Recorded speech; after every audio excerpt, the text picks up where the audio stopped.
필라델피아. 뭐야? 뭐지? 뭐야? 그랬죠? 뭐야? 좀비야? 아, 몸이 안 좋으신 것 같은데? 어? 에? 에?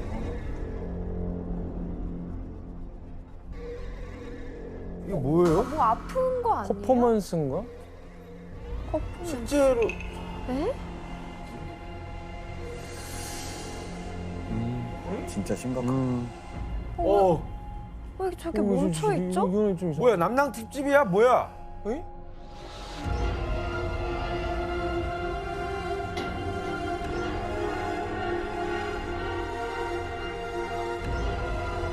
에? 영화 아니에요 이거? 영화 아니에요. 이거. 영화는 아니고 실제 이야기. 영화예요? 실제 장면으로 저 연기가 아니라고요? 이해하시면 되겠습니다. 진짜로? 저 연기가 아니야? 어머나. 뭐야 무슨 일이야? 주무시고 계신 것 같은데? 뭐야? 이게 무슨 일이야 진짜로? 뭔가 후유증 같은 느낌인데? 금병이나 뭐. 아니 근데 그 병이 있으면 보통 집에 있잖아요. 근데 갑자기 길 가다가 멈춰서 저렇게 아니 그러니까 누워 있는 게 아니라 맞아요. 서 있는 게 이해가 아니 저 안 가네요. 정도면은 거리를 다니면 안 되는 상태 같은데 제가 맞아요. 보니까. 그렇죠. 예. 병원에 있을 법한 분들이 지금 길거리를 행보하고 있는 거잖아요. 네, 매우 심각한 상태인 듯 보이는데요. 마치 좀비 영화에서나 볼 법한 맞아요. 장면이 도심 한복판에서 벌어지고 있는 셈인데 사실 이 사람들에게는 공통점이 있다고 합니다.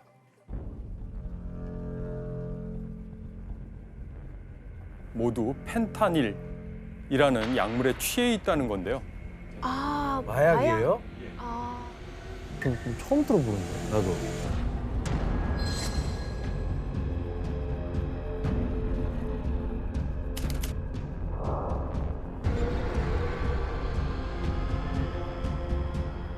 (2020년과 2021년에) 교통사고, 총기 사고 등을 제치고 코로나 감염을 빼면 미국인 사망 1위의 원인으로 등극했을 정도랍니다.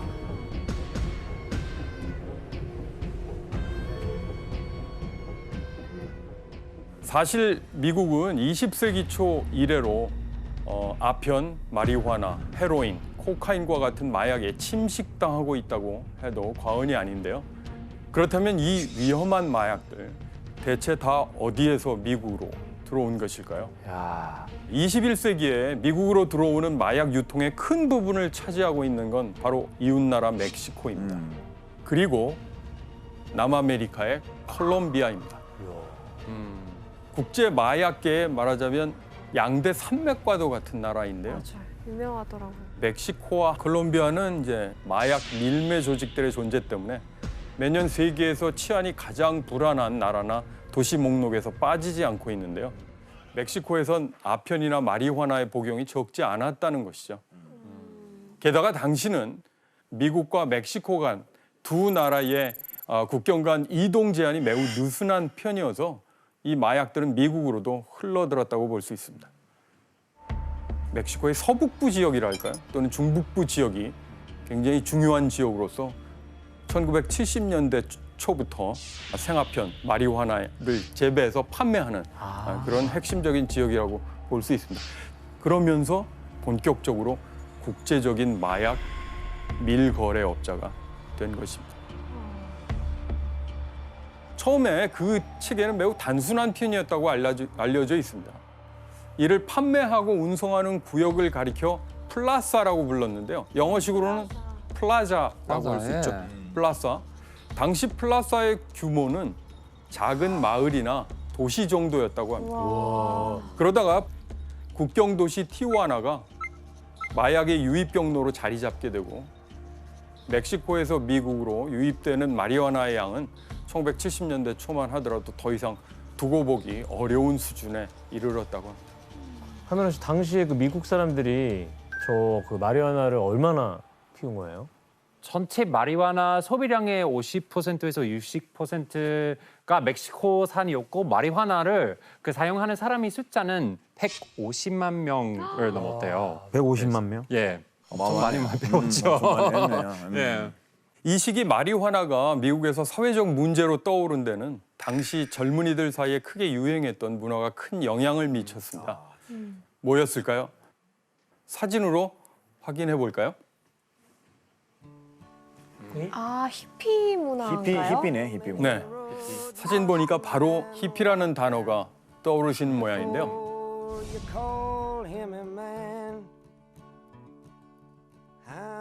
히피 문화하면 대표적으로 떠오르는 게 자유로운 복장, 또 평화를 상징하는 꽃, 기성 질서에 대한 도전 또는 전쟁 반대,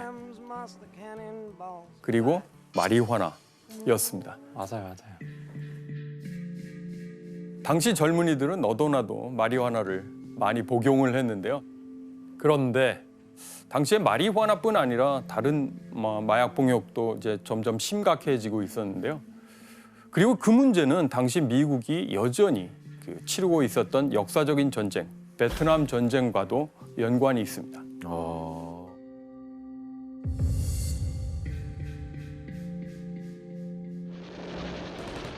베트남 전쟁 당시에 전쟁터에서 여러 가지 부상을 통해서 굉장히 아프면 결국 그걸 참기 위해서 진통제를 이제 맞게 되겠죠.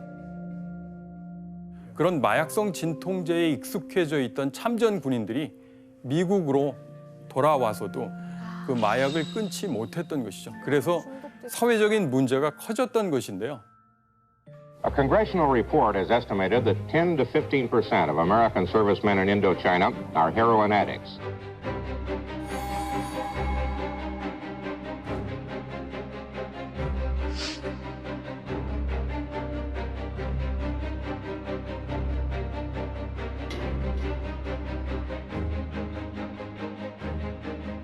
이런 모습을 매우 불편해하면서 문제를 해결해야 되겠다고 나선 인물이 있었습니다.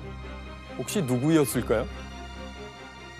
바로 미국의 리차드 닉슨 대통령이었습니다. 대통령이네. 대통령. 닉슨 대통령은 1971년 6월에 미국 역사상 최초로 마약과의 전쟁을 선포하면서 대대적인 마약 소탕 작전을 펼쳤습니다.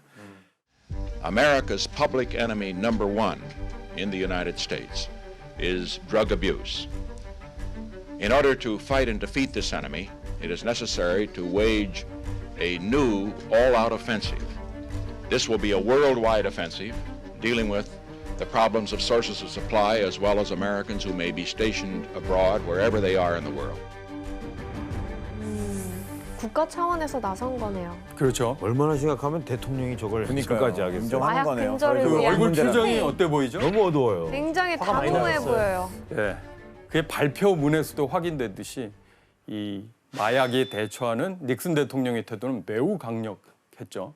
매우 강경했고 마약을 공공의 적 1호, 퍼블릭 에너미 1호라고 부를 정도였습니다. 결국 닉슨은 1969년에 미국 멕시코 국경을 사실상 봉쇄하고 또 멕시코인들의 이주를 제한하는 이른바 차단 정책을 실시하기도 했고요.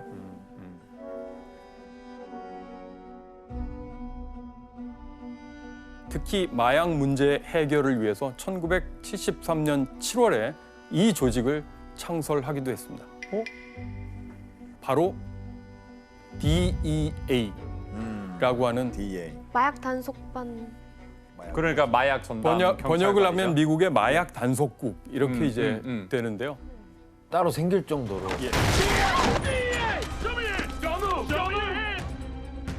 경찰보다는 또 다른 군대 같은 느낌이더라고요. 그래서 국제적으로도 다른 나라 가서 어떤 작전을 펼치기도 하고 그리고 그러니까 갑자기 인터폴 카르텔의 같은 보스 검거하기도 하고 그리고 이 미국의 마약 단속국이 1976년에 멕시코 군인 1만 명을 지원하게 됩니다. 바로 콘도르 작전입니다.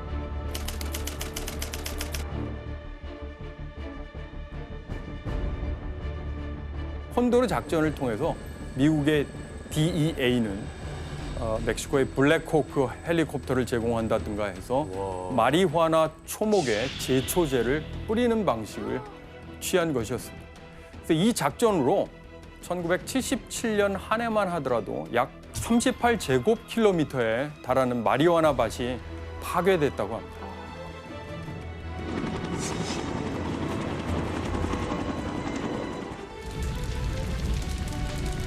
우리가 마약 밀매 조직을 얘기할 때 멕시코와 함께 빼놓을 수 없는 나라가 있습니다. 콜롬비아. 예, 맞습니다. 남아메리카의 콜롬비아입니다. 이 멕시코에서 벌어진 콘도르 작전을 계기로 1970년대 중반 마약 재배와 제조의 중심지가 콜롬비아로 이동하게 된 것입니다. 1970년대 말에서 1980년대 초가 되면 미국에서 인기를 끄는 마약의 종류가 바뀌게 됩니다. 어떻게 바뀌어요? 이게 점점 세지는 거죠. 예, 바로 코카인이 미국인들의 인기를 끌게 됩니다.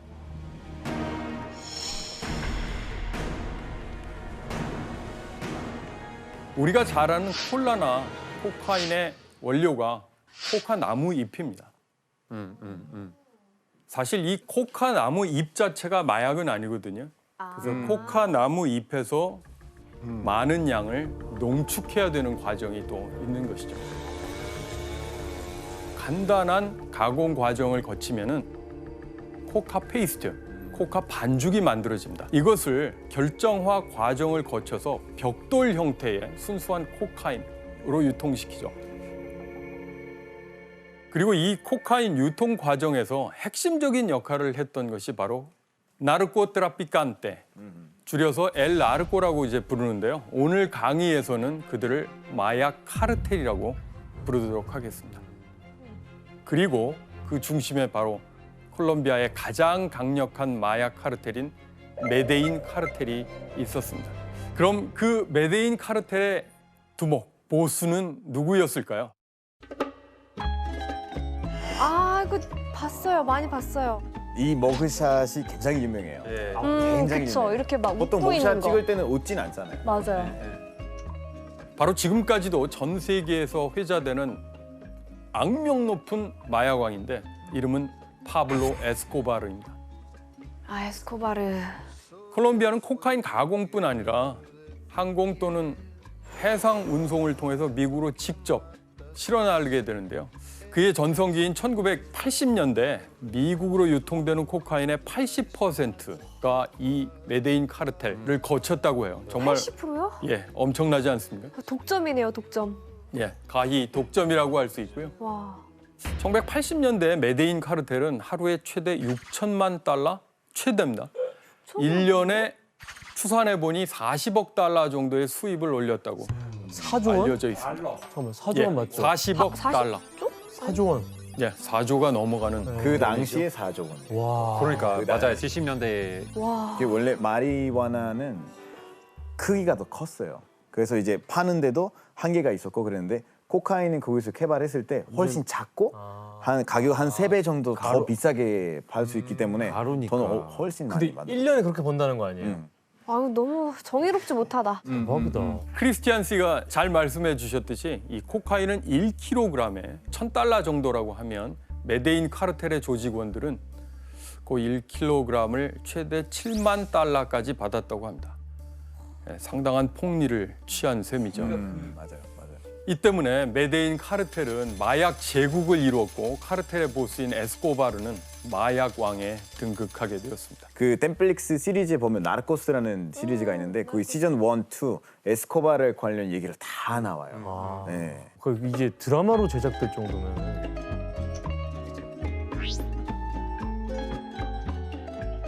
거기서 이제 나오는 내용들을 보면 에스코바르 굉장히 그냥 가족이나 아들한테 아들 진짜 사랑했었어요.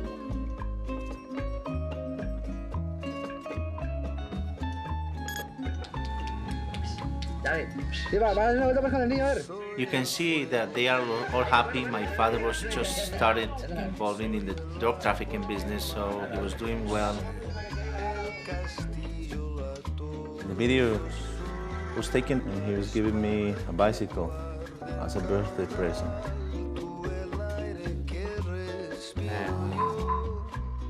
그러니까 80%를 저 사람이 다 팔았으면 엄청난 재력가네요. 예, 이런 마약 밀매를 통해서 최초로 억만장자가 됐을 가능성이 큰 사람인데요. 억만장자, 조만장자 아니야? 조만장자죠. 그렇다면 에스코바르의 재산이 어느 정도였는지 한번 확인해 볼까요? 뭐죠? 이게 포브스인가 이게? Forbes지죠. 포브스. 세계에서 가장 부유한 사람? 카메론 씨가 한번 읽어주세요. He has the largest share, estimated at 40% of the cartel's business, indicating a cash flow to him alone totaling at least $3 billion over the years. 대박이다. 와. 그 순자산의 경우는 20억 달러라고 기록이 돼 있고요. 짱이다. 이후에 포브스는 1989년대 에스코바르를 전 세계 제7위의 부자로, 7위의 부자로 선정하기도 했습니다. 장난했지. 그리고 1993년 그가 사망할 당시를 기준으로 그의 재산을 90억 달러로 추산하기도 합니다. 90억 달러. 그럼 이게 얼마인가요? 90억 달러라고 하면 현재 기준으로 무려 11조 원이 넘어가는 엄청난 돈인데요. 그 제가 읽었던 기사인데 1980년대에는 에스코바르가 개인 대저택에서 개인 동물원을 만들었대요.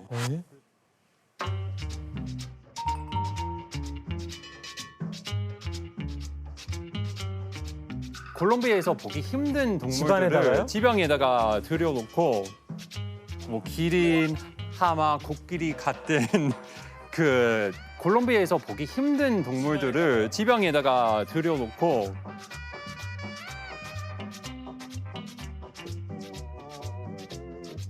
근데 더 웃기는 게 그 원래는 하마는데 3마리, 4마리 정도였는데 이제 80마리 돼서 이제 굵직거리 번식을 됐더라고요. 엄청 했네. 예, 왜냐면 그 하마는 공격성이 엄청 많거든요. 그래서는 그 주변은 살고 있는 사람들이 엄청 위험하대요.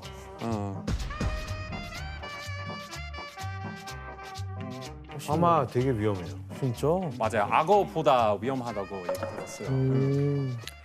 그렇다면 에스코바르는 그에게 이렇게 막대한 부를 안겨준 코케인을 어떤 식으로 이제 미국에 넘겼을까요? 지도로 한번 확인해 볼까요? 네. 아 역시 마이애미를 통해서. 아, 나의 예. 엄마. 에스코바르는 카리브해 바하마 군도의 섬을 사서 바로 이곳을 코카인 수송의 거점으로 삼았던 것인데요. 1km에 달하는 활주로를 만들기도 했습니다. 개인이 활주로를 깐다고요? 예. 바로 이곳을 코카인 수송의 거점으로 삼았던 것인데요. 콜롬비아에서 좀 더 큰 수송기에 싣고 온 코카인을 바하마에서 작은 비행기에 나눠서 와. 경비행기에 싣고 미국 쪽으로 향했던 거죠. 와. 마약을 실은 경비행기가 미국에 직접 입국하기도 하고 플로리다 해안 가까이에 가서 어떤 지점에 마약을 떨어뜨려 놓으면 미국 쪽에서 보트를 타고 와서 마약을 가져가는 방식을 취했다고도 하는데요. 이런 식으로 한 달에 70에서 80톤의 코카인을 실어 날랐다고 합니다.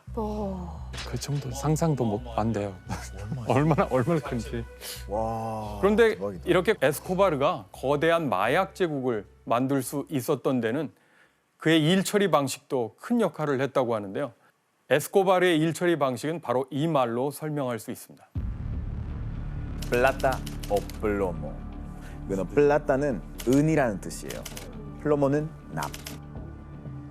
은은 돈이겠죠 아무래도. 돈. 예. 납은 총인가? 무기인가? 아 그런 것 같아요. 총알은 납으로 맞습니다. 만들지 않았어요? 맞아. 잘 추정하셨네요. 은은 돈을 뜻하고 납은 총탄을 의미하는 것이었습니다. 에스코바르는 경찰, 공무원, 정치인, 심지어 법조계 인사들까지 뇌물을 받든지 맞서다가 죽든지 둘 중에 하나를 선택해라. 그러니까 매수하거나 죽이거나네요. 맞습니다. 맞아. 양자택일을 강요했던 것입니다. 에스코바르가 모든 일에 다 직접 나선 건 아니라면서요. 그건 아니죠. 예, 시카리오라고 해서 한번 들어보셨을 거예요. 그 암살자라는 뜻이에요. 그 사람들을 고용을 해서 이 사람은 좀 정리를 해주라 이렇게 명령만 했었던 거죠. 약간 네. 청부살인 같은 걸 한 거네요. 맞아요. 실제로 시카리오 중에 유명한 사람 한 명 있는데 뽀빠이라는 별명으로 불렀었어요. 뽀빠이. 징역 30년 받았고 나중에 그 이제 감옥에서 나갔을 때 인터뷰를 했었어요.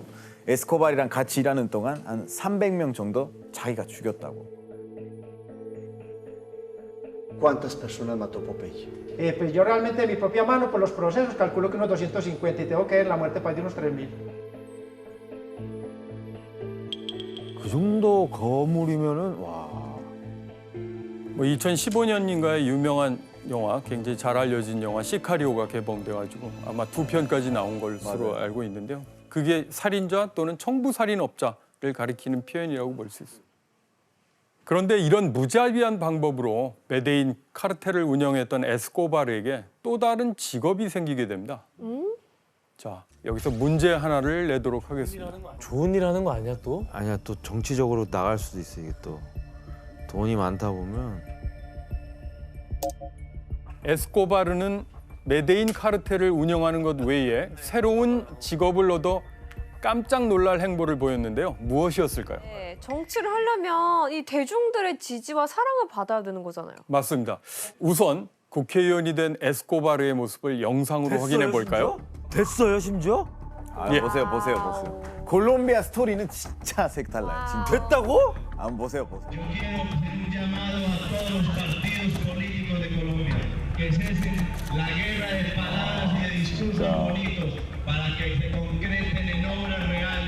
Pablo Escobar Gaviria has been elected representative in the House of Nariz.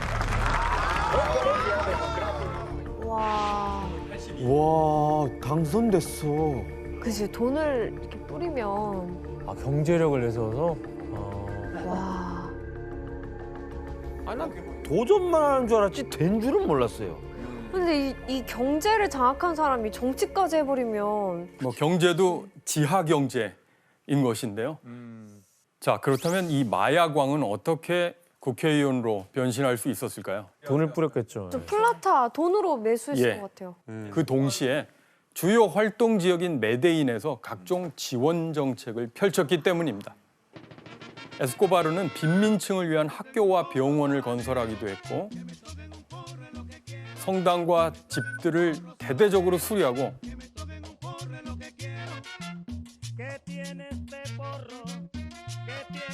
축구팀도 만들었답니다. 뇌물 이게 하는 게 아니라 이렇게 사람들이 진짜 좋아할 만한 그런 도움이 될 만한 정보가 또 안 하고 있는 본인 그런 돈으로 건 다 한 거예요 그냥. 그건 본인 돈으로 하죠. 예, 맞습니다. 이 때문에 에스코바르는 메데인 지역에서 가난한 이들을 위한 로빈후드로 인식되었습니다. 아 로빈후드. 그런데 이렇게 콜롬비아의 마약 왕이 승승장구하는 사이에 미국 내 마약 문제는 더욱더 심각해져만 갔는데요.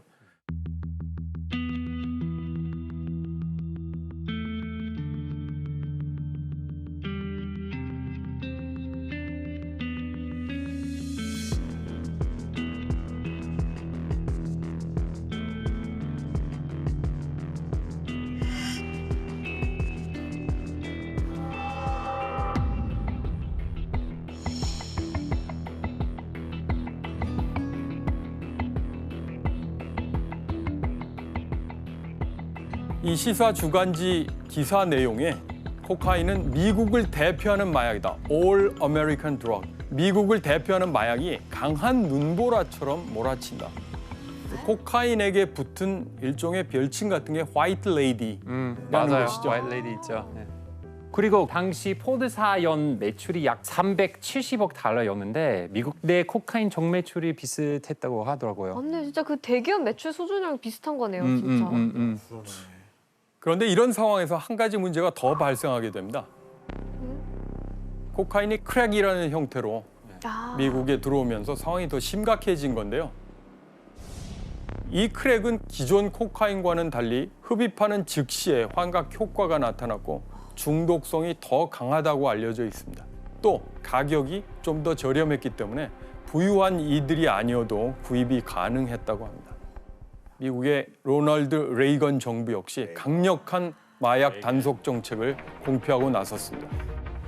Drugs are menacing our society. 37 federal agencies are working together in a vigorous national effort. And by next year, our spending for drug law enforcement will have more than tripled from its 1981 levels. 레이건 정부가 추진한 마약 정책의 특징은 군사화와 공급 축소였습니다. 한마디로 마약 생산지에서 군대를 동원해서 아예 마약 재배 단계부터 싹을 자르는, 즉 원천 봉쇄하려는 방식이었습니다. 그리고 이 마약 문제에 레이건 대통령뿐 아니라 영부인 낸시 레이건까지 나서게 되는데요. There's a drug and alcohol abuse epidemic in this country, and no one is safe from it because it's aimed at destroying the brightness and life of the sons and daughters of the United States. And when it comes to drugs and alcohol, just say no. So, won't you join us in this great new national crusade? 이렇게 레이건 정부는 마약 문제에 대해 강경책을 또 구사하기 시작했고요. 특히 마이애미 쪽으로 오는 밀매 통로를 완전히 차단해버렸습니다. 그렇다면 이런 레이건의 조치에 가장 큰 타격을 받은 사람은 누구였을까요? 카르텔이죠. 에스코바르죠. 예, 메데인 카르텔. 맞습니다. 바로 콜롬비아의 마약 카르텔이었는데요. 그들의 운송 통로가 막혀버린 것이죠. 그런데 이때 콜롬비아 카르텔의 문제를 어느 정도 해결해 줄 수 있는 또 다른 인물이 나타납니다. 그리고 그는 콜롬비아 마약 카르텔의 위기를 해결하는 동시에 멕시코 마약 카르텔의 역사를 바꿔놓는데요. 그 주인공은 바로 누굴까요? 그 주인공은 바로 미겔 앙헬 펠릭스 가야르도라는 인물입니다. 이것도 머그샷이네요. 펠릭스는 멕시코의 마약 카르텔을 설명할 때 보스 중에 보스. El jefe de jefes. 예, 바로 두목 중에 두목, 우두머리 중에 우두머리를 얘기하는 거고요. 멕시코 마약 카르텔의 초석을 다진 사람인 거네요. 맞습니다. 펠릭스는 1970년대 중반에 멕시코에서 두 번째로 큰 도시인 과달라하라를 중심으로 한 과달라하라 카르텔의 수장이 되었던 인물인데요. 그의 전직이 무엇이었을까요? 뭐였을 것 같아요? 설마 막 뭐 마약 단속반 출신 아니죠? 아니야. 정답. 지원 씨. 문제 아니지? 예, 퀴즈까지는 아닌데요. 그래도 손을 드셨으니까. 순간 문제인 줄 알았어. 경찰인가? 경찰인가? 정답입니다. 와. 그의 전직은 바로 멕시코의 연방 사법경찰이었습니다. 야. 경찰이 어쩌다가 경찰 출신이 범죄 조직을 말하자면 창설했다 또는 강화했다 뭐 이런 상황이 펼쳐진 거죠. 정확히 무슨 일을 했는데 이렇게 거물이 된 거예요? 이 펠릭스 가야르도의 등장 이전까지 멕시코 마약 사업에서 코카인은 두드러지지 않았습니다. 없었어요. 멕시코에 코카인. 그냥 마리화나. 그냥 마리화나. 아편과 마리화나. 하지만 펠릭스는 미국의 마약 수요와 또 콜롬비아의 상황 변화에 굉장히 주목을 하게 됩니다. 첫 번째는 미국인들이 찾는 마약이 마리화나나 헤로인에서 코카인으로 바뀌고 있었다는 점. 두 번째는 미국의 압박으로 콜롬비아에서 미국으로 마약을 배송하는 해상 루트가 막히고 있었다는 점을 간파했던 거죠. 그래서 펠릭스는 플라사의 우두머리들, 수장들을 모아놓고 이렇게 얘기합니다. 미국에서 마리화나 대신 이제 코카인의 시대가 온다. 콜롬비아로부터 코카인을 들여와서 미국으로 배송하려면 멕시코 내의 플라사들이 체계적으로 움직여야 한다. 결국 펠릭스는 플라사 보스들을 설득하는 데 성공을 했고 멕시코 마약 유통망을 통합하고 그 유통망을 장악하기에 이른 것입니다. 맞아요. 그리고 펠릭스는 1980년대 중반에 원래 직접 미국으로 운송을 하고 있었던 콜롬비아 마약 카르텔에게 멕시코를 통한 새로운 육상 루트를 이용하자라는 중요한 제안을 하게 되는 거죠. 콜롬비아 카르텔의 답은 오케이였습니다. 이렇게 멕시코 카르텔은 콜롬비아에서 미국으로 향하는 코카인 배송의 브로커 역할을 맡게 된 셈입니다. 간략하게 정리를 하면 자, 코카인 1톤, 요것을 간단한 화학적인 공정을 거쳐서 반죽으로 만들면 그것이 800달러에서 1000달러 수준으로 뛰게 됩니다. 그리고 결정화 과정을 거치고 멕시코에 도착하면 10,000달러에서 20,000달러까지 뛰게 됩니다. 와. 10배로 뛰어버리네요. 그리고 최종 소비자 가격, 즉 미국의 길거리에서 팔리는 수준을 추산해보면 또는 120,000달러에서 150,000달러로 상승한다고 하죠. 자, 이런 코카인 유통 경로는 1980년대 당시에 미국에서 소비된 코카인의 60%를 차지했답니다. 그러면서 펠릭스는 그 이용료를 상당히 두둑하게 챙기게 되겠죠. 와, 말도 안 된다. 한마디로 펠릭스와 그의 조직인 과달라하라 카르텔은 마약 카르텔 역사에 결정적인 역할을 한 셈입니다. 자, 그런데 저 진짜 펠릭스 가야르도에게 어느 날 예상치 못한 위기가 닥쳐오는데요. 펠릭스의 동업자로 라파엘 까로 낀테로라는 인물이 있었는데 이 사람이 미국의 마약 단속국 DEA 요원을 살해한 혐의로 체포된 것입니다.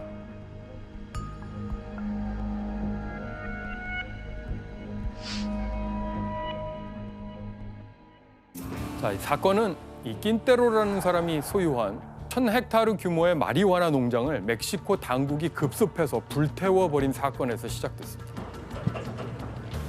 당시 불태워버린 마리화나의 양은 약 1만 톤으로 추정이 되는데 1억 6천만 달러 상당으로 알려져 있습니다. 화가 솟구친 킨테로는 당시 위장 잠복 중이던 DEA 요원 엔리케 키키 카마레나를 납치했고 고문 끝에 잔인하게 살해했습니다.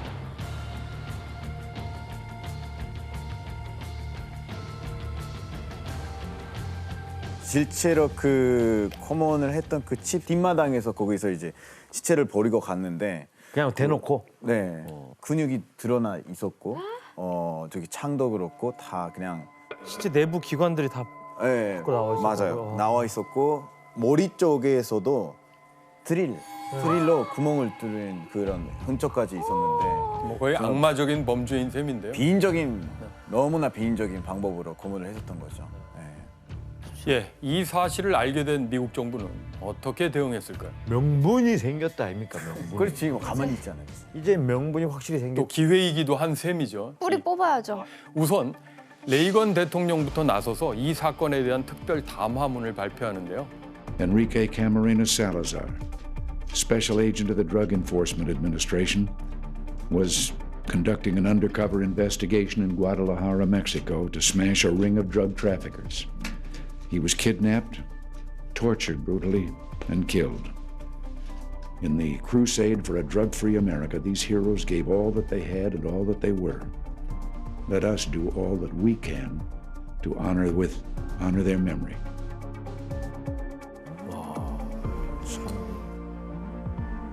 아까 그 영부인과 함께 찍었던 Just Say No 영상과는 톤도 다르고. 그럼요. 지금은 정말 뭔가 이 슬픔과 분노를 이렇게 삭히고 있는. 네. 아 뭔가 진짜 이제 가만히 있지 않겠다. 가만히 진짜. 보여줄 것 같다는 느낌이 많이 들어요. 우리 좌시하지 않겠다. 극단적으로 표현하면 이 약물 꼭 얘기하는 느낌. 네. 이렇게 레이건 대통령이 직접 나서서 까마레나 요원을 추모하고 또 미국을 마약 없는 세상으로 만들겠다고 다짐하잖아요. 그러면서 미국은 곧 응징에 나서게 됩니다. 근데 이게 또 국가 간의 문제 아니에요? 예. 멕시코와 미국. 예. 멕시코와 미국. 그럼 일단 여기서 문제를 하나 내도록 하겠습니다.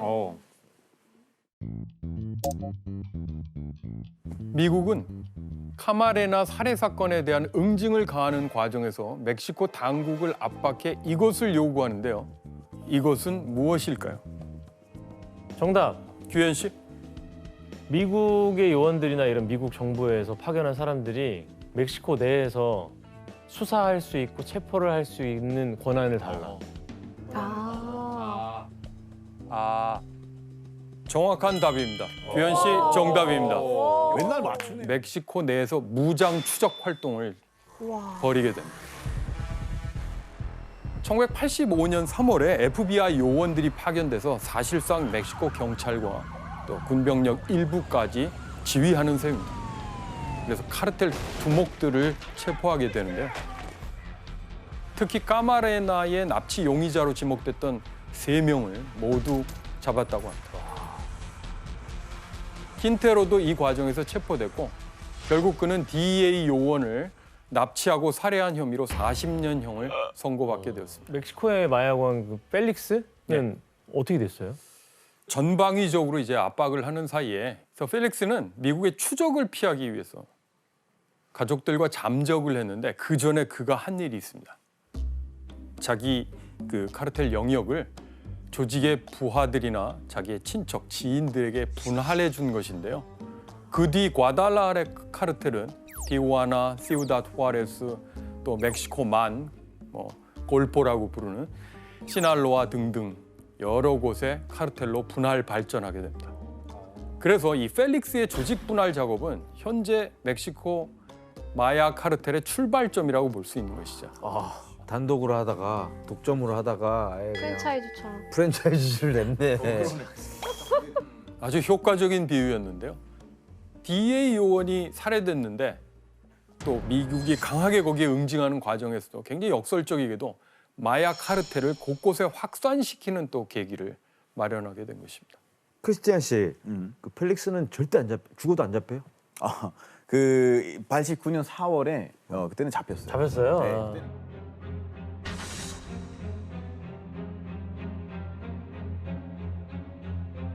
드디어 잡혔는데 그때는 이제 징역 40년 받았었어요. 한 28년 정도 됐었을 때 다시 그 재심이 진행이 돼서 37년 추가됐다고요? 네, 징역이. 네. 그러면 총 못 나가죠. 77년형이에요? 그렇죠, 그렇죠. 못 나가죠. 그냥. 네. 콜롬비아 마약 카르텔에도 큰 변화가 찾아옵니다. 콜롬비아 제1의 마약왕 에스코바르가 무너지지 않을 것 같았던 그의 영역, 제국에도 큰 위험이 찾아오게 되는 건데요.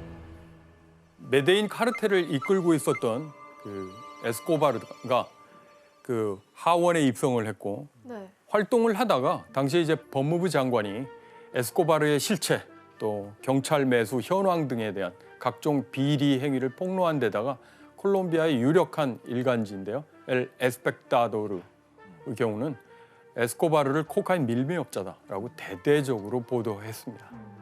결국 이것 때문에 에스코바르는 1984년에 의원이 된 지 약 2년 만에 이제 그 직에서 밀려나게 됐고요. 법조인, 언론인들을 상대로 무자비한 복수를 벌이게 됩니다. 누구를 먼저 공격했을까요? 고위직 예, 그의 범죄를 폭로한 법무부 장관과 또 일간지의 편집국장이 피살당했습니다. 암살을 한 아무리 거예요? 그렇다고 법무부 장관 죽여올. 와. 와.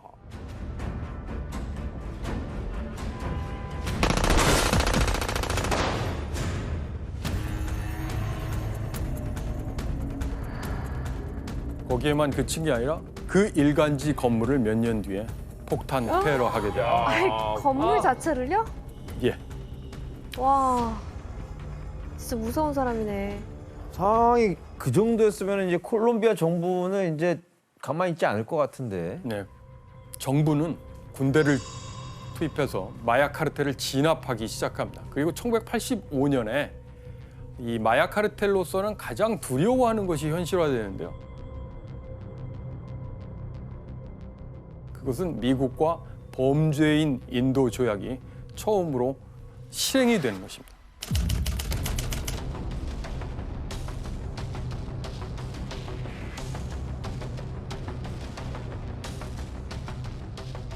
그래서 마약 밀매자를 중심으로 강제 소환 리스트가 작성이 되는데 바로 여기에 에스코바르의 이름이 올라가겠죠. 바로 마약 카르텔 보스들이 가장 겁내는 것이 바로 이 범죄인 인도 조약이었습니다. 왜냐하면 이게 시행이 되면 미국으로 넘어가나요? 그렇죠. 미국에 마약을 공급하는 카르텔 조직원들은 미국 법에 따라서 처벌을 받고 평생 미국 감옥에 갇힐 가능성이 높았다는 거죠. 그건 진짜 두려울 것 같아요. 예. 에스코바르 역시 미국으로 송환되는 이 상황을 끔찍하게 여겼기 때문에 가만히 있지 않았던 것입니다. 이 송환을 막기 위해서 각종 보복이라든가 이런 일종의 테러를 가했다는 건데요. 왜냐하면 그는 평소에 이렇게 얘기했답니다. 미국의 감옥보다 콜롬비아의 무덤이 훨씬 더 낫다. 그 정도로. 그 정도인가요? 자, 그럼 에스코바르의 반응, 대응을 한번 살펴볼까요? 1989년은 그야말로 이제 그 피해 보복의 연속인데요. 우선 1월에 12명의 지방법원 판사를 살해했습니다. 그것을 시작으로 정치인, 언론인들을 겨냥한 보복을 멈추질 않았습니다. 테러네요, 완전. 특히 다음에, 그러니까 1990년에 대통령 선거가 있을 예정이었는데요. 거기에 출마할 유력 후보로 여론조사에서 선두를 달리던 후보가 있었는데 그의 이름은 루이스 카를로스 갈란입니다. 이 자유회복운동이라고 하는 정당의 후보였는데 그를 1989년 8월에 암살합니다. 진짜 다 죽이는구나.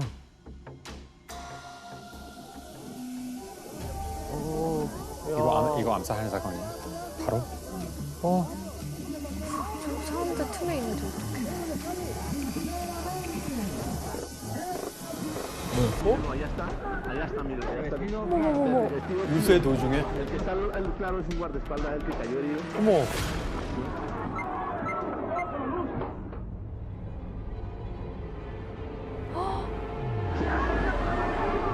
Ese fue el momento exacto en la balacera. Yo en ese momento en realidad no sabía qué hacer, me boté al piso. 상상도 할 수 없는. 에스코바르가 갈란을 암살한 이유가 뭐였을까요? 그냥 보복 아니에요? 어떤 얘기를 했기 때문이라고 볼 수 있는데요. 대통령 선거 전에 뛰어든 후보로서 선거 공약이 있었습니다. A nuestra patria llegó, como llegó, el poder oscuro y criminal del narcotráfico. Ha sido el nuevo liberalismo la única fuerza política que en Colombia se enfrentó a ese adversario terrible de la sociedad, de la organización institucional. 치안 불안 문제를 해소하겠다라고 콜롬비아의 마약과의 전쟁을 이제 약속했었던 거거든요. 카르텔을 위협하는 사람들은 일단 다 제거한 거네요. 예, 그렇다고 볼 수 있습니다. 그의 악행은 뭐 그걸로 멈추지 않았고요.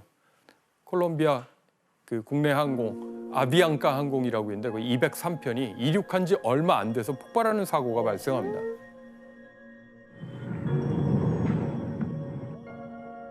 알려진 바로는 그 항공기에 정부 측 정보원 한 사람이 탑승됐다는 아마 정보를 입수했답니다. 그래서 그를 제거하기 위해서 항공기를 폭발시킨 거죠. 그 한 명 때문에 비행기 전체를 폭발시킨다고요? 네, 그렇게 알려져 있습니다. 다른 사람들은 뭔 죄야? 이 사고로 무고한 사람들이 적어도 100명 이상 목숨을 잃어야 했는데요.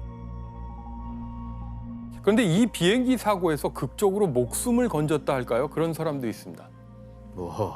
자, 아까 암살당한 갈란이라는 사람을 말씀드렸는데 이 갈란의 계승자로서 재차 대통령 선거에 나선 이가 있었습니다. 세사르 가비리아라는 사람이었는데 원래 그 사람이 탑승할 예정이었는데 보안상의 이유로 항공편을 바꿨다고 합니다. 그렇게 목숨을 건진 가비리아는 그야말로 피로 얼룩진 선거전 끝에 1990년 8월 콜롬비아 대통령으로 취임하게 되고요. 이제 그럼 보여줘야죠, 본때를. 가비리아는 마약 문제 해결을 위해서 미국과 본격적으로 공조하게 됩니다.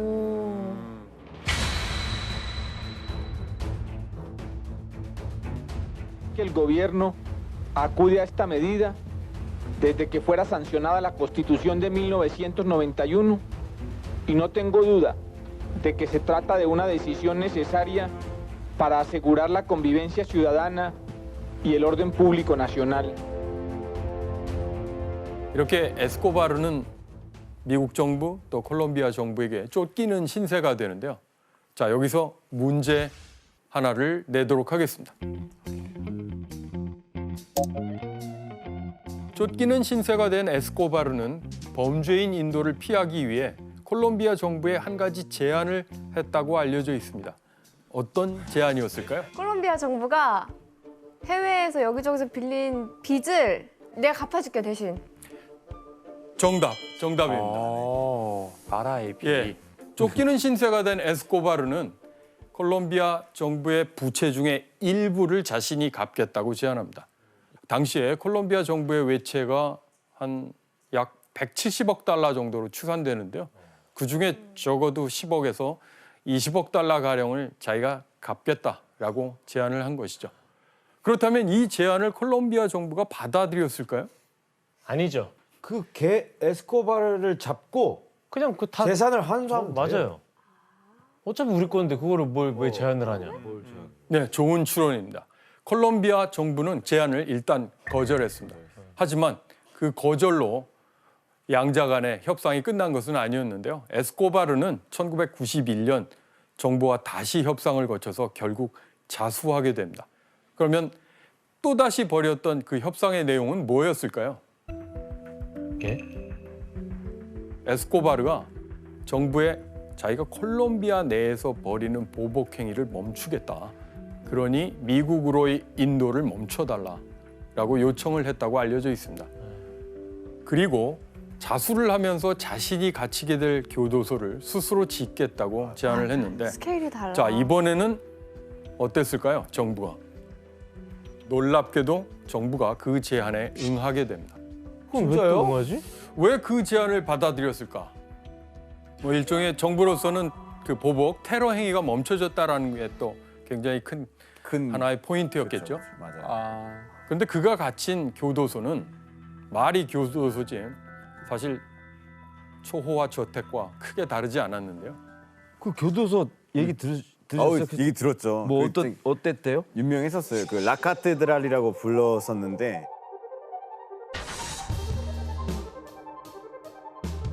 40만 평이 되는 교도소였어요. 혼자 쓰는데? 혼자 쓰는데. 그러니까 에스코바르 교도소라는 이름으로 불리기도 했는데 내 교도소니까 너 경찰들은 돌아오지 마라. 돌아오는 것도 나도 제한할 테니까 만약에 교도관도 그냥 본인이 알아서 뽑고 예, 다 그냥 에스코바르 사람들이에요. 에스코바르 사람들이 에스코바르 랜드예요, 랜드. 예. 그게 안에 있었던 거는 뭐 정원도 있었고 뭐 수영장도 있었고 당구장도 있었고 클럽도 있었고 그냥 거기 안에서 생활할 수 있는 웬만한 거 다 있었단 말이에요. 에스코바르 랜드네. 에스코바르 랜드예요. 진짜 말만 진짜. 교도소지.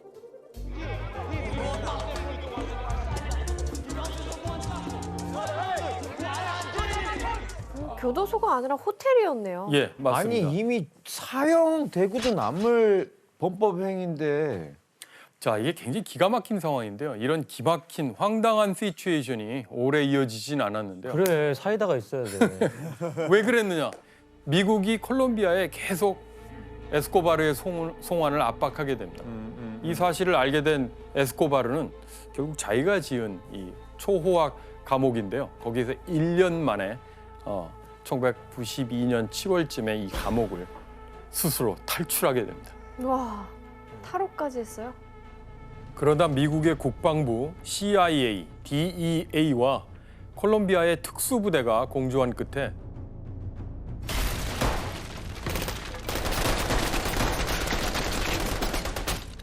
(1993년 12월에) 사살당하게 되었습니다. 진짜 나라하다. 뭐 멕시코와 콜롬비아 이 두 나라 카르텔의 보스들이 다 뭐 죽거나 감옥에 완전 갇혀버리거나 그렇게 끝난 거네요. 예, 맞습니다. 그렇다면 양국 모두 이 마약 카르텔 문제가 해결됐을까요?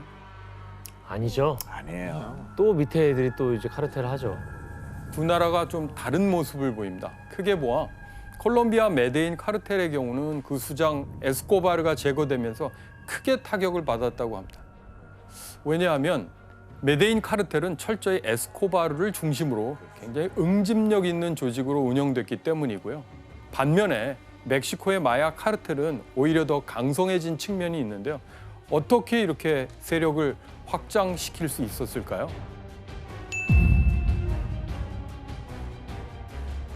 콜롬비아와는 달리 멕시코의 마약 카르텔들은 단일한 조직이라기보다는 여러 지역에 뿌리를 둔 느슨한 연합이라고 할까요? 거기에 이제 훨씬 가까웠던 거죠. 그래서 펠릭스 한 명이 사라진다고 해서 또 크게 타격을 받지는 않았던 거라고 볼 수 있습니다. 펠릭스의 카르텔 분할 과정에서 그야말로 역대급 마약 카르텔과 그 수장이 탄생하게 되는데요. 지금 꽤 오랜 기간 미국 수사기관의 지명수배 1순위이기도 했던 그 인물은 도대체 누구일까요? 또 뭐야? 또 누구야?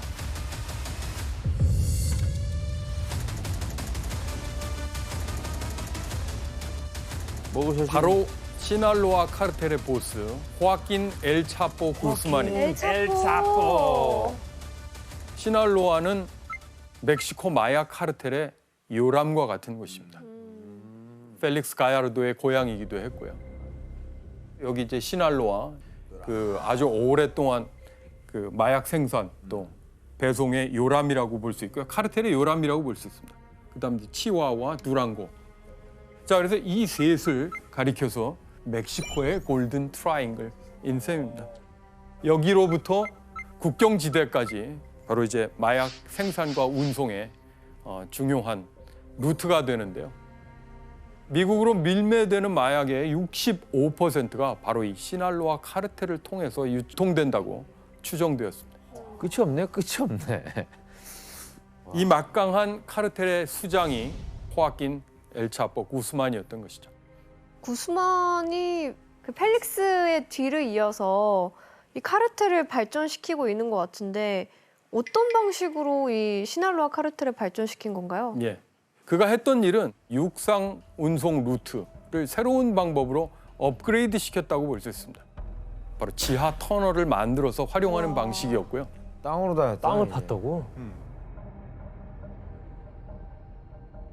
이런 식으로 지하 터널을 만들어서 이전보다 많은 양을 빠른 시간 내에 유통시킬 수 있었는데요. 아, 철로도 있네요. 되게 깔끔하게 놨네요. 깔끔하네요. 조명까지 있으니까 되게 잘 되어있는 것 같은데요. 아니, 잘 줘놨네. 저거를 짓는 동안 모른다고? 아무도 모르는 위치에서부터 시작해서 그 이제 아무도 모르는 위치에서 끝나는 거죠. 맞아요. 이 유통의 스케일이 남다르다는 생각이 드네요. 네, 정확한 표현이셨고요. 마약이 오고 가는 터널은 주로 멕시코와 미국 국경 사이에 집과 창고를 사서 지하를 뚫었다고 합니다. 멕시코의 티후아나에서 미국 샌디에고의 오타이 메사라고 하는 창고 구역까지 연결된 터널입니다. 그 길이가 730m였다고 하고요.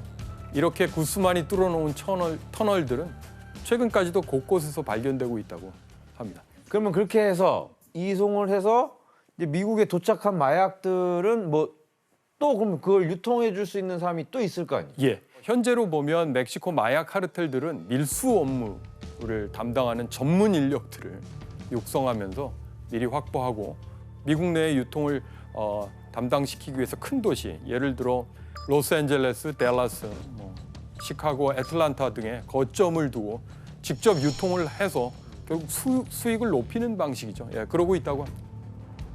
그런데 이렇게 구스만이 은밀하게 자신의 마약 제국을 넓혀가면서 엄청난 부를 쌓고 있는 와중에 마약 카르텔의 존재를 멕시코 국민들에게 확연히 드러낸 충격적인 사건이 하나 벌어집니다.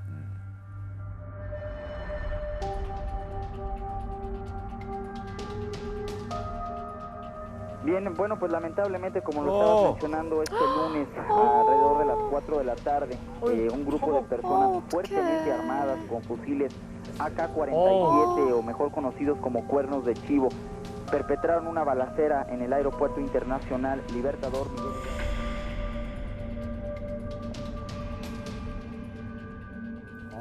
아, 미쳤네. 사건의 내막은 이렇습니다. 구스만이 시날로아 카르텔의 그 두목이었다고 말씀드렸는데 그 시날로아 카르텔과 경쟁 관계에 있던 티후아나 카르텔 쪽 사람들이 구스만이 과달라하라 공항에 도착했을 때 거기에서 이제 비행기에 탑승할 거라고 하는 정보를 입수하게 돼요. 그리고 구스만이 탄 차를 향해서 이제 총탄을 난사한 셈인데요.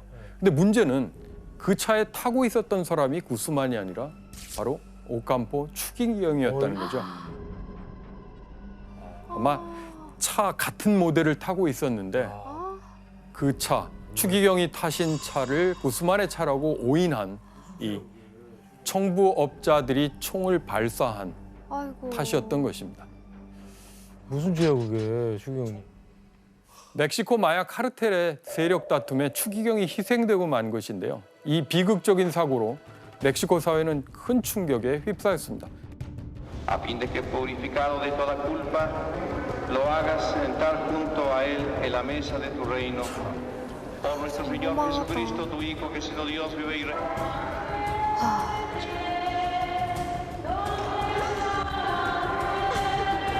단순한 사고사가 아니다. 암살이다. 이렇게 보는 사람들도 적지 않았습니다. 멕시코 정부하고 당시에 마약 카르텔과의 모종의 거래가 있었던 게 아니냐라는 주장이 있었는데요. 숨진 추기경이 멕시코 정부와 마약 카르텔 간의 모종의 거래, 불법 거래를 폭로하려 했다. 이런 얘기가 돌았었거든요. 예, 하지만 이 사건의 진실에 대해서 명확하게 밝혀진 바는 없습니다. 그렇지만 이 사건으로 구스만은 수배됐고요. 결국 한 달 뒤인 1993년 6월 과테말라, 이웃 나라 과테말라에서 체포돼서 멕시코로 이송되었습니다. 그 뒤에 20년 9개월의 징역형을 받고 감옥에 갇히게 되었습니다. 그런데 구스만이 잡혀가고 난 다음 해에 멕시코 마약 카르텔이 세력을 키우는 데 도움이 된 상황이 펼쳐지게 됩니다. 1994년 1월 1일자로 북아메리카 자유무역협정, 나프타의 효력이 발생한 것인데요.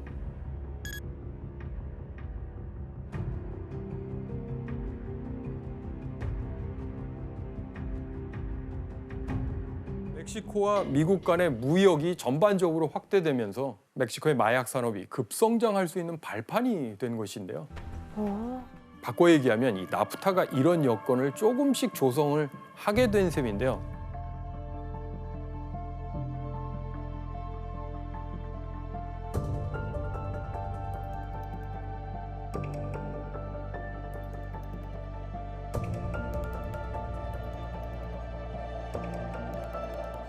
이와 관련해서 몇 년 전에 나온 기사가 있는데요. 혜성 씨가 한번 읽어주시겠어요? 멕시코 휴양지인 쿠에르나바카의 인근 작은 마을에서 마약 조직원으로 일하던 에드가 히메네즈는 지난 2일 현지 공항에서 경찰에 체포됐다. 마약 조직에 가입한 뒤 11살 때 조직의 명령으로 살인을 시작, 지금껏 4명을 살해했다. 대가로 매주 $200를 받았다. 에드가는 어떻게라는 질문에 목을 잘랐다라며 태연하게 경찰에 진술했다. 자, 상황이 이렇게 되자 이제 멕시코 정부도 더 이상 그 확장을 지켜볼 수만은 없겠죠. 멕시코 정부도 마약 문제를 해결하기 위해서 마약 카르텔과의 전면전에 나서게 됩니다. 멕시코의 메리다라고 하는 곳에 방문해서 이 칼데론을 만나고 메리다 계획을 발표하게 됩니다.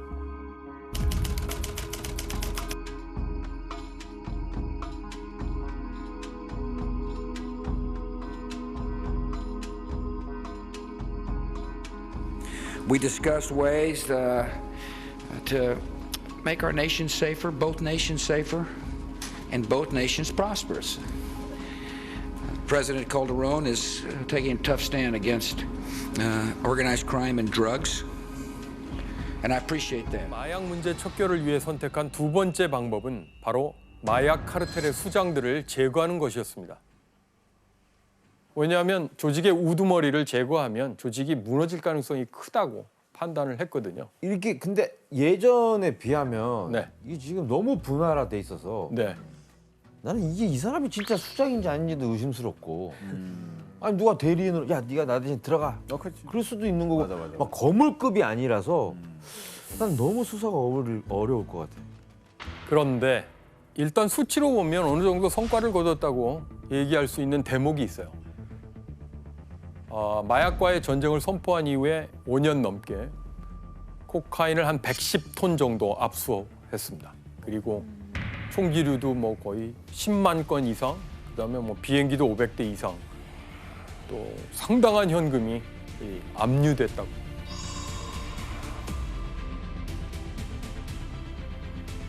비행기가 500대가 있었어요? 예. 또 2010년까지 한 4년 동안인데 조직원들이 거의 380명 정도 범죄인 인도 조약에 따라 미국으로 넘겨졌다고 합니다. 어느 정도 성과가 있으면 뭐 멕시코 정부가 이제 승리한 거네요. 거의 뭐 이제 마약과의 전쟁에서. 그런데 전반적인 평가에 따르면 칼데론 정부의 마약과의 전쟁은 사실 성공보다는 실패에 가깝습니다.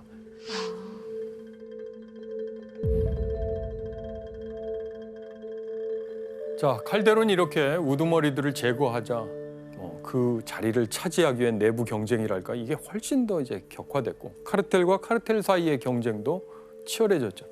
그래서 2006년에 한 6개쯤으로 추산되던 주요 마약 카르텔의 숫자가 2015년에는 9개, 2021년에는 뭐 16개, 좀 다른 추산도 있습니다만 그렇게 이제 확대가 됩니다. 야, 정말 라쿠카라차 맞네요. 바퀴벌레네. 안 죽네. 말이 되는 거죠. 자, 문제는 또 목숨을 잃은 사람 중에 무고한 민간이 너무 많았다는 것입니다. 어떤 일이 벌어졌는지 영상으로 한번 확인해 볼까요? 그냥 막 갈겼나 보다.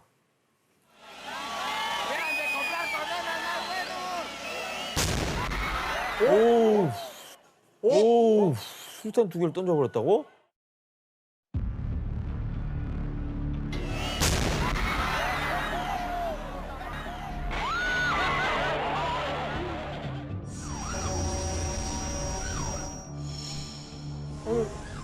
Suena una sirena. 기억나요? Comienza el traslado a los hospitales. 진짜 많이 나왔죠. 이거. Una mujer en una silla. 힘을 과시하려고 테러를 한다고요? 자신의 힘을 왜 저런 힘없는 여기 어떤 시민한테... 갱단 이름이 나오는데요. 로스 제타스 갱단? 와. 이제 끔찍한 장면이 연속이 되는데요.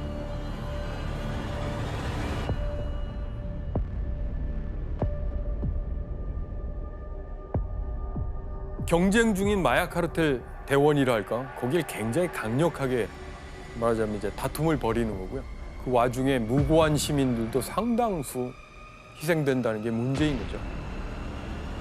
6년간의 마약 문제 척결 과정에서 약 6만 명이 사망한 걸로 알려졌는데 실제로는 더 많을 것으로 추정됩니다. 야, 살벌한 나라인데 우리 크리스티안은 밝고 잘 자랐네. 아니 근데 가끔씩 한국 사람들은 오해하는 부분이 뭐냐면 그냥 멕시코 가는 것만으로도 마피아를 볼 수 있다, 만날 수 있다, 아니면 당할 수 있다. 그게 아니라 그 사람들은 몰래 이동하고 자기들끼리 싸우고 자기들끼리 밀매하기 때문에 솔직히 보기 힘들어요. 멕시코 사람들도 뉴스에 나오는 거 봐야 알 수 있단 말이에요. 그렇죠. 그럼 쉽게 거리에 있고 그런 게 아니에요. 네, 맞아요.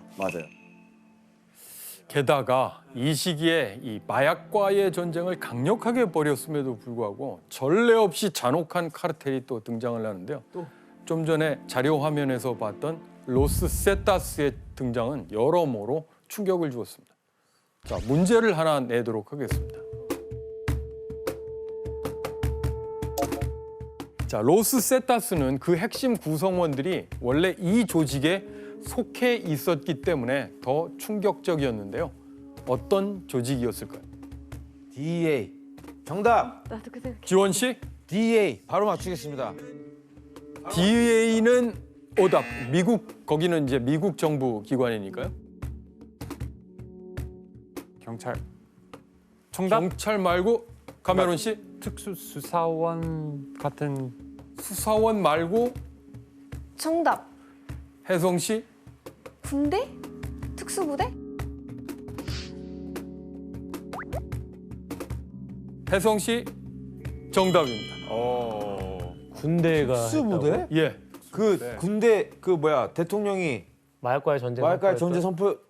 선포 투입시켰던 군대 그 군대요? 예. 아, 그러니까 그 특수부대에서 경력을 쌓고 카르텔로 가는 거예요? 정확합니다. 와. 멕시코 대단하다. 특수부대원인이 어땠겠어요? 전투 기술이나 역량이라고 하는 것은 최고일 예전과 거 다르게 아니에요. 상당히 높은 수준이었을 거고 그 자체로서 엄청난 두려움의 대상이 된 것인데요. 그리고 또 로스 세타스는 일종의 구인 플래카드까지 내걸기도 했다는데요. 어떤 내용인지 한 사진으로 볼까요? 구인 플래카드? 로스세타스는 일종의 구인 플래카드까지 내걸기도 했다는데요. 어떤 내용인지 한 사진으로 볼까요? 구인 플래카드? 크리스티안 씨? 해석해 드릴게요. 전화번호 이거는 있어. 어떤 거냐면 여기는 이제 로세타스 모집하고 있습니다.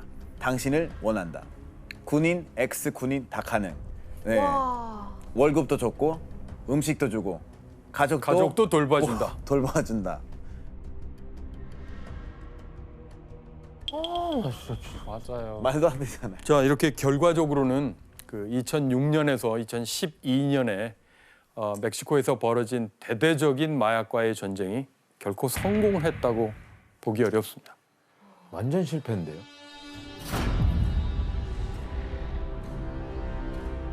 그다음 두 번째는 경찰의 부패 또는 뭐 무능력이랄까요.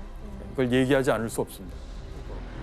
멕시코 경찰의 부패가 어떤 수준이냐 하면 2001년에 창설된 검찰청 산하의 수사기관이 있는데요.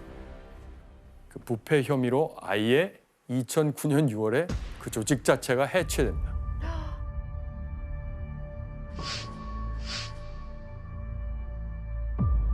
(2010년 8월에는) 연방 경찰 34,500명 중에서 10%에 해당하는 3,200명이 부패 혐의로 해고됐고, 또 다른 465명의 경찰이 임무 수행 소홀로 면직됐습니다. 이런 뭐랄까요? 어마어마하네. 마약 카르텔을 상대할 경찰이 이제 부패하거나 이제 스스로를 보호할 능력이 없다라고 하는 것은 대단히 뼈아픈 현실이라고 볼 수 있고요. 근데 지금 이 일이 너무 오랫동안, 너무 옛날 동안 이제 벌어지고 왔던 일이기 때문에 지금 컨트롤하기에는 조금 힘들긴 해요. 특히 그때 칼데론 대통령이 있었을 때 우리 대통령 중에 제일 가장 많이 욕먹었던 사람이에요.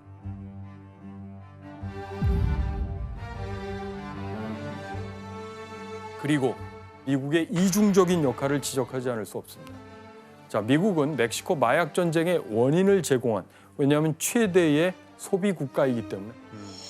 제가 본 통계에 따르면 2008년에서 2009년 미국 정부의 조사 결과 12살 이상의 국민의 8.7%, 이걸 계산을 하면은 2,100만이 넘어가는데요.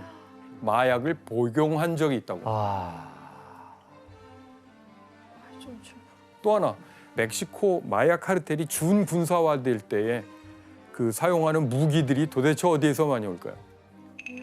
예, 출처가 주로 미국으로 되어 있습니다. 미국의 이 같은 이중적 역할에 대한 만평을 하나 볼까요? 2011년 6월에 이 만평 제목이 불쌍한 낡은 멕시코였습니다.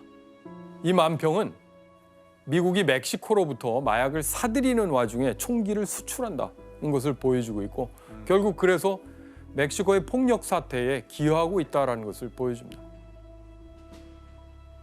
미국인 남자가 있죠. 불쌍한 멕시코, 마약 거래를 그만두지 않는 한 저 모든 폭력은 멈추지 않을 텐데, 이렇게 이제 말하고 있다. 그러니까. 예. 미안해요. 뭐 미안할 게 없는데, 이제 실제로 전 대통령이 한 얘기인데, Pobrecito México, tan lejos de Dios y tan cerca de los Estados Unidos. 불쌍한 멕시코, 신과는 너무 멀고 미국과는 너무 가깝구나라는. 미국에서 마약도 하고 사고 그러는데 전쟁, 죽음, 피 모두 다 멕시코에 있다. 그렇다면 2022년 현재 라틴 아메리카 마약 카르텔은 어떤 상태일까요? 2022년 1월 한 달 동안에만 멕시코에서 마약 카르텔 연관 범죄로 614명이 사망했다고 합니다. 여전히 마약 카르텔들이 득세하고 있는 현실을 보여주는 것인데요. 멕시코가 왜 이런 고통을 겪게 된 걸까? 1980년대하고 1990년대에 멕시코를 포함한 라틴 아메리카에서 신자유주의 세계화로 국경을 넘어서 교육과 투자가 늘어났지만 동시에 범죄와 테러도 범위가 확대된 것과 밀접한 관련이 있다고 봅니다. 정부의 굉장히 중요한 예산인 경찰이나 치안 예산이 이제 줄고 사설 경호업체 맡기는 그런 상황이라든가, 경우에 따라서는 갱 조직이 그런 역할을 맡는 기막힌 사태도 이제 벌어집니다. 한마디로 정부의 책임 역할이 실종되면서 일종의 치안의 외주화가 일어났다고 할까요? 그런 상황마저 벌어진 것이죠. 마약의 소비와 배송, 그에 따른 범죄 문제를 돌아보면 불쌍한 멕시코요. 신은 너무 멀리에 그러나 미국과는 너무 가까이 있구나라는 유명한 문구와 함께 그 때문에 멕시코인들이 겪게 된 고통을 떠올리지 않을 수 없습니다.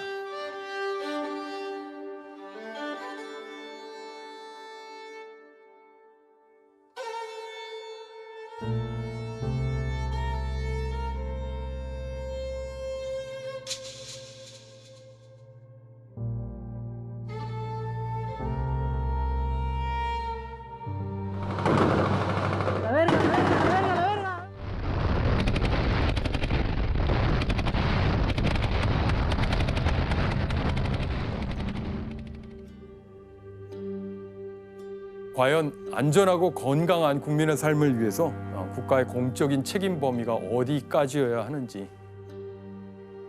그리고 끝으로 마약이 한 개인의 삶은 물론이고 때로는 국가 전체를 병들게 하고 무너뜨릴 수 있다는 이 사실 앞에 더 경각심을 가져야 되지 않을까 생각합니다.